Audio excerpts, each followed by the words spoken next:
नमस्कार। आप सभी लोगों का पाटलिपुत्र जीके जीएस क्लासेस में हार्दिक स्वागत है। आज हम लोग रोल एक्ट के बारे में चर्चा करेंगे। सामान्यतः क्रांतिकारी एवं अपराध अधिनियम 1919 को रोल एक्ट के नाम से जाना जाता है और इस एक्ट को लाने का मुख्य कारण भारत में क्रांतिकारी गतिविधियों को नियंत्रित करना था। इस एक्ट के द्वारा संदेह के आधार पर किसी भी व्यक्ति को गिरफ्तार किया जा सकता था और बिना मुकदमा चलाए उसे जेल भेजा जा सकता था। इसमें अपील की कोई गुंजाइश नहीं थी और इस कारण इसे बिना अपील, बिना वकील और बिना दलील का कानून कहा गया है। इसे काला कानून कहा गया है। आइए इस काले कानून अर्थात रोलेट एक्ट के बारे में जानते हैं। रोलेट एक्ट को सामान्यतः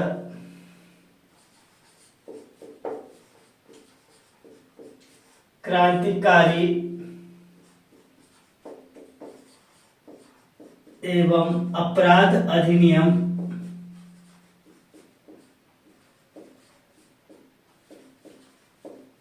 1919 या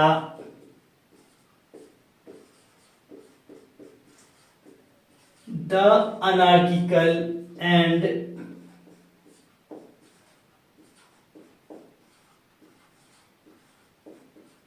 Revolutionary Crime Act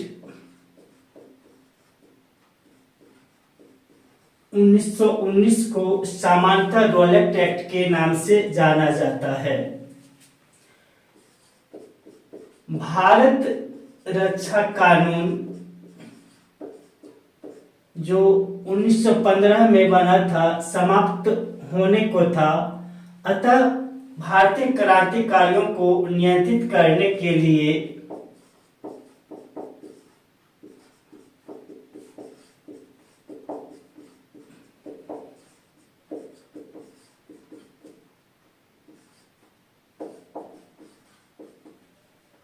उन्नीस 1917 में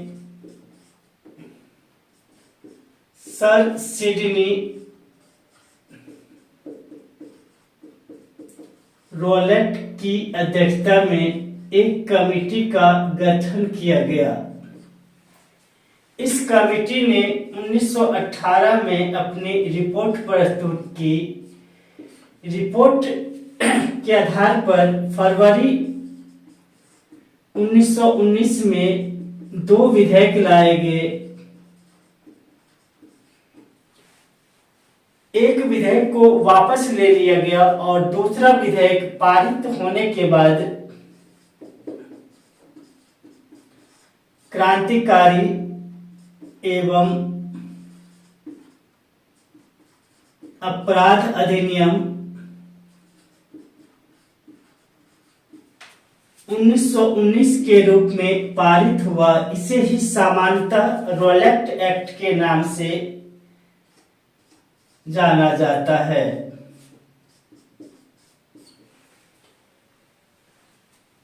इस एक्ट के अनुसार संदेह के आधार पर किसी भी व्यक्ति को गिरफ्तार किया जा सकता था। उस पर मुकदमा चलाए बिना जेल भेजा जा सकता था। इसलिए इसे बिना अपील, बिना वकील तथा बिना दलील का कानून कहा गया। इसे ही काला कानून के नाम से जाना जाता है। महात्मा गांधी ने इस कानून के विरोध में पूरा देशव्यापी हड़ताल का आयोजन किया था और उन्होंने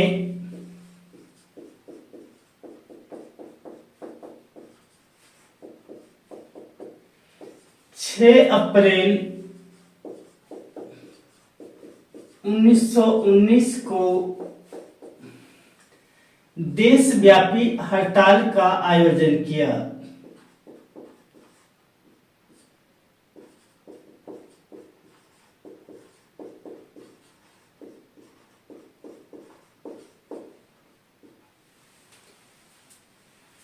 दिल्ली में इस आंदोलन का नेतृत्व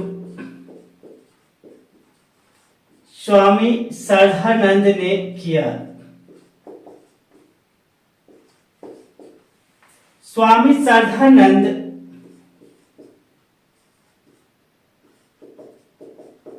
एवं सतपाल के निमंत्रण पर गांधी जी पंजाब की ओर चले।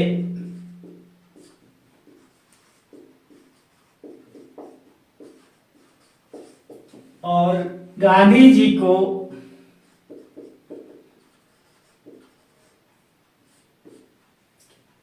8 अप्रैल 1919 को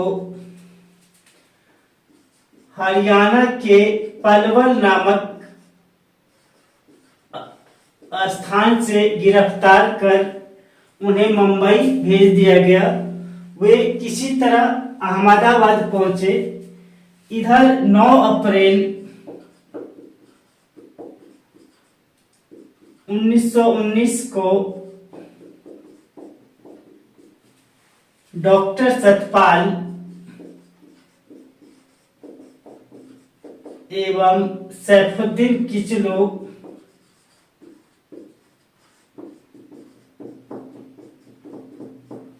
को गिरफ्तार कर लिया गया तथा पूरे पंजाब में किसी भी प्रकार की सभा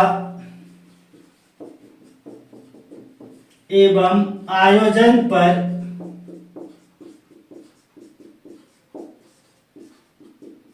प्रतिबंध लगा दिया गया।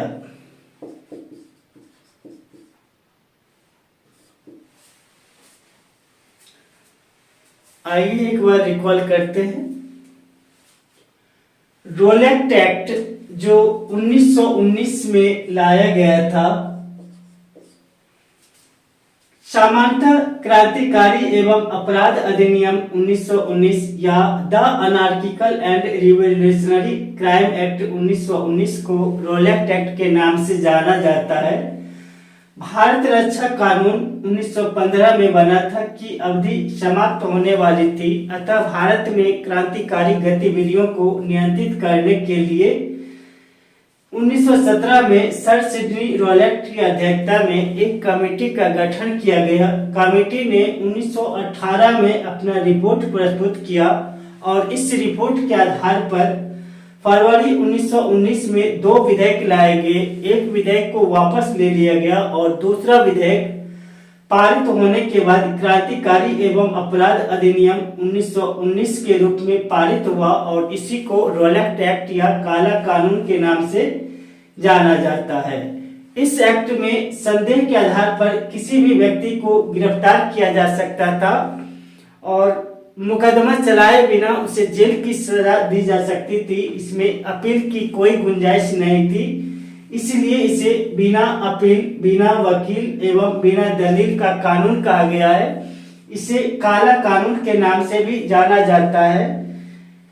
इस एक्ट के विरोध में अर्थात रोलेक्ट एक्ट के विरोध में महात्मा गांधी ने देशव्यापी हड़ताल का आयोजन किया था। उन्होंने 6 अप्रैल 1919 को संपूर्ण देश में हड़ताल का आयोजन किया। इस आंदोलन का नेतृत्व दिल्ली में स्वामी श्रद्धानंद ने किया।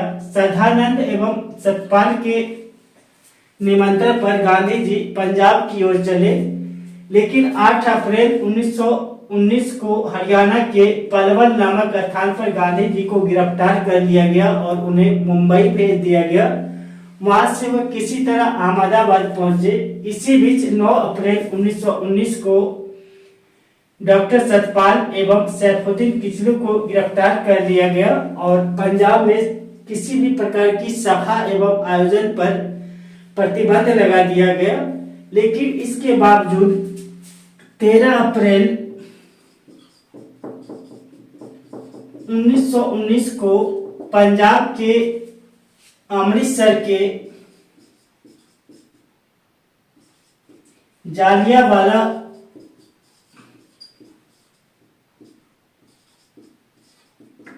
बाग नामक स्थान पर डॉक्टर सतपाल एवं सैफुद्दीन किचलू की रिहाई के लिए एक विराट जनसभा का आयोजन किया गया था और इस चल रही सभा पर बिना किसी चेतावनी के गोली चला दी गई, जिससे सैकड़ों लोग मारे गए और यह इतिहास में जालियांवाला बाग हत्याकांड के नाम से दर्ज है।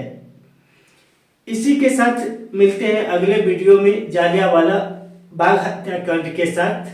तब तक के लिए नमस्कार।